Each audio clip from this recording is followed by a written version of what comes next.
အားလုံးပဲမင်္ဂလာပါဒီဇက်ကလေးက220လီတာ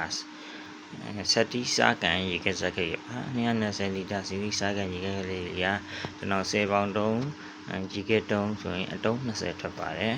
10ပေါင်တုံးရေကတုံးဆိုရင်အတုံး20ထွက်ပါတယ်ဗျ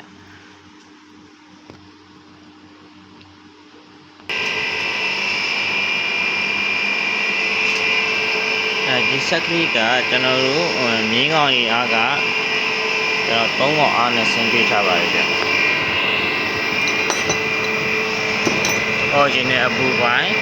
ကျွန်တော် original အပူပိုင်းကွန်မဆာအသေးပိုက်ကျူပိုက်ကွင်းကစနစ်တကျဆက်တက်ဆင်ပေးထားပါတယ်နောက်တော့ control panel ပါမယ်ဗျာနော်ကြောက်ဒီထဲမှာ control panel တွေပါမယ် control panel ထဲမှာ breaker AC ကတ်တွေပါမယ်ဗျာနော်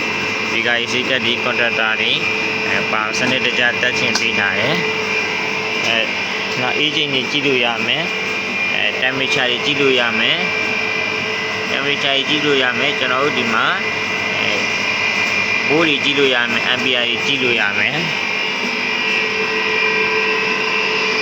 ဒီစောင်းမွေတဲ့မော်တာဇောက်ထိုးကျွန်တော်တို့တက်ဆင်ပေးထားပါတယ်ဗျ